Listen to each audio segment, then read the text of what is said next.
Olá, pessoal, boa tarde. Eu sou a Caroline, uma das colaboradoras do GEAFA. Olá, pessoal, eu sou o Henrique, um dos colaboradores mirins do GEAFA. Esperamos que todos estejam bem, com muita saúde e principalmente Na Mais Santa Paz. na mais santa paz. E hoje, como todas as sextas, nós trazemos um momento intimista kids, ou seja, um momento intimista para as crianças, Certo?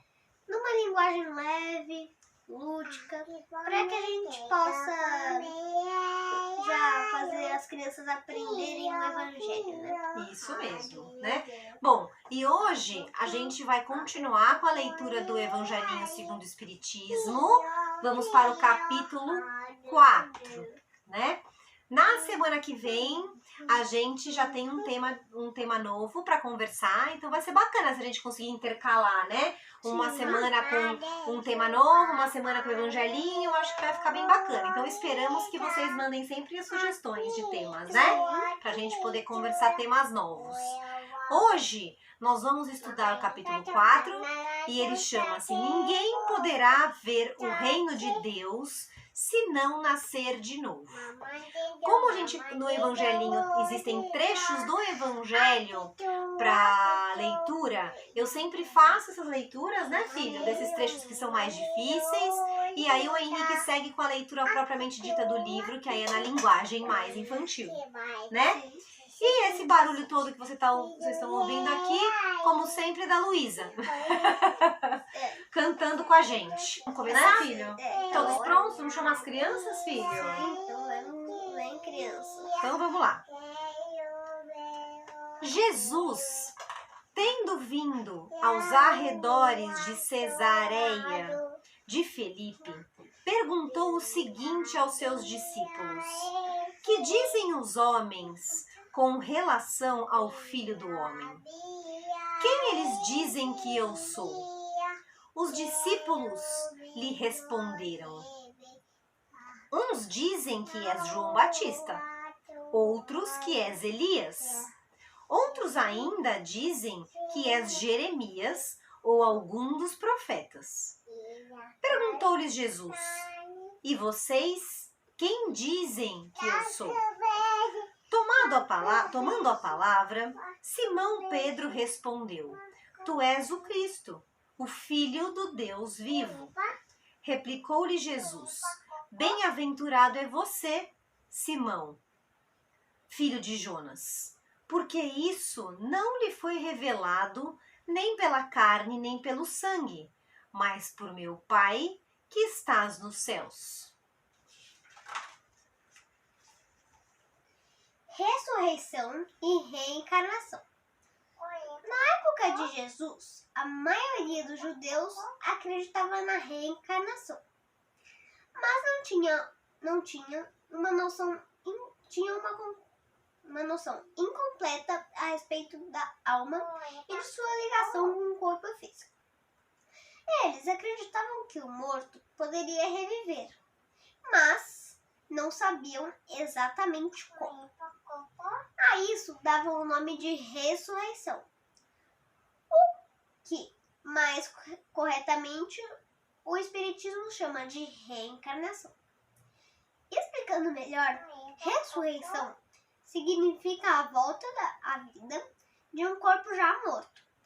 Fato que a ciência até hoje diz ser impossível de acontecer, enquanto reencarnação seria a volta do espírito à vida corporal, mas em outro corpo físico. Certo. A ideia de que João Batista era Elias e de que profetas poderiam reviver aparece em diversas passagens do Evangelho. E se fosse uma crença errada, Jesus já teria desmentido. Aconteceu justamente o contrário. Jesus confirmou essa crença, dizendo inclusive que nascer de novo é condição necessária para a evolução. Ninguém pode ver o reino de Deus se não nascer de novo. Quando Jesus disse que o que é nascido de carne é carne e o que é nascido do Espírito é Espírito, ele quis dizer que só o corpo nasce do corpo e que o Espírito é independente do corpo. Ou seja, o Espírito não nasce do corpo. Uma outra frase de Jesus a respeito do Espírito: não sabes de onde ele vem, nem para onde vai. Significa que ninguém tem a ideia sobre o que foi, nem sobre o que será o Espírito. Isso quer dizer também que o Espírito existe desde o nascimento do corpo. Pois se o Espírito tivesse sido criado ao mesmo tempo em que o corpo, nós saberíamos a sua origem, o que não acontece. Sim. Vamos ler agora uma passagem do Evangelho. Ora, desde o tempo de João Batista até agora, o reino dos céus é tomado pela violência e são os violentos que o arrebatam. Pois que assim profetizaram todos os profetas até João e também a lei. Se quiserem compreender o que lhes digo, ele mesmo é o Elias que há de vir. Ouça-o aquele que tiver ouvidos de ouvir. A passagem não deixa nenhuma dúvida sobre a reencarnação. Ele mesmo é o Elias que há de vir. Ou seja, segundo o próprio Jesus, João Batista é Elias reencarnado. A violência que é citada no texto fala na verdade da lei de Moisés, que, como já sabemos, era muito energética, inclusive ordenando a morte dos infiéis. Enquanto a nova lei, a de Jesus, passou a pregar caridade e brandura. Ao dizer que deveriam ouvir os que tivessem ouvidos para ouvir, Jesus quis dizer que nem todos estavam em condições de compreender suas mensagens. Aqueles do seu povo que já morreram viverão de novo. Aqueles que estavam mortos em meio a mim ressuscitarão. Acordem do seu sono e cantem louvores a Deus, vocês que vivem no pó, porque o orvalho que cai sobre vocês é um orvalho de luz, e porque vocês arruinarão a terra e o reino dos gigantes. Nesta passagem, Isaías está novamente referindo-se à reencarnação. Se ele quisesse simplesmente falar da vida espiritual, diria que os mortos ainda vivem, e não que viverão de novo. Ao dizer viverão de novo, ele quis dizer reencarnarão. Certo.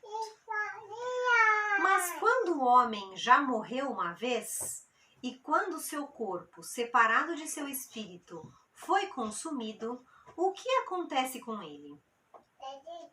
Tendo morrido uma vez, poderia o homem reviver novamente?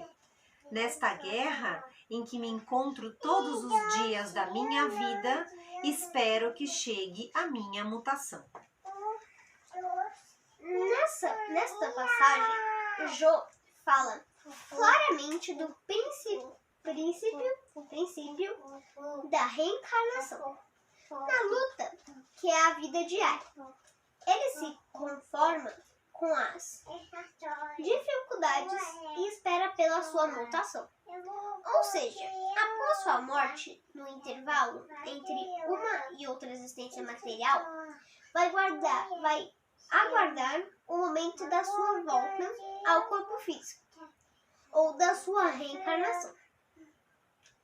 Como o nome de ressurreição, o princípio da reencarnação é uma das crenças fundamentais dos judeus.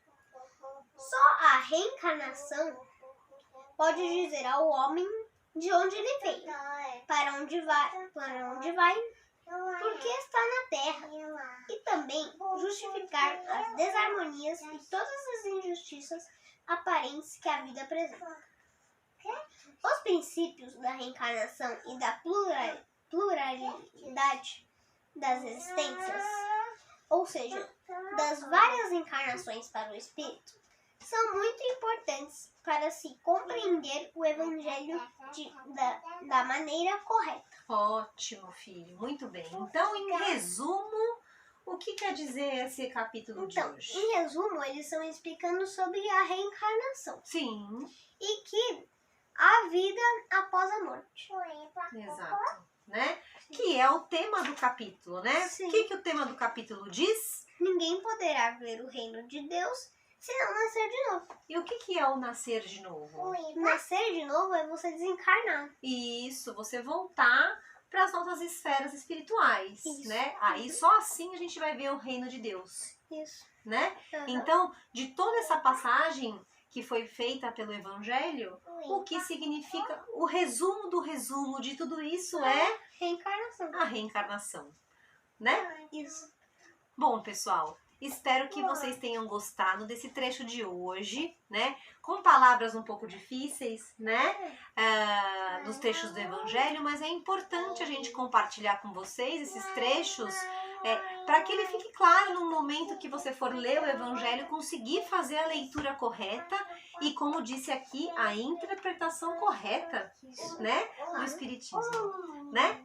Bom, então vamos nos despedindo de todo mundo, Sim. né? O que você gostaria? Então, deixem o like, se inscrevam no canal, ativem o sininho, compartilhem com quem você achar que é bom e deixem aqui nos comentários se vocês têm dúvidas, se você quer um tema pra gente. Ai, a gente quer muito temas novos, né? Bom, agora Queremos sim. você pode se despedir. Então, bom final de semana e até a próxima sexta. Fiquem com Deus. Fiquem em paz. Fiquem em paz. E um ótimo final de Uma semana. ótima semana. E até a próxima sexta-feira. Isso. Né, Luísa? Dá tchau, Lu. Vem cá, dá tchau. Tchau, pessoal. Até a próxima. Um beijo. Tchau. Fiquem com Deus.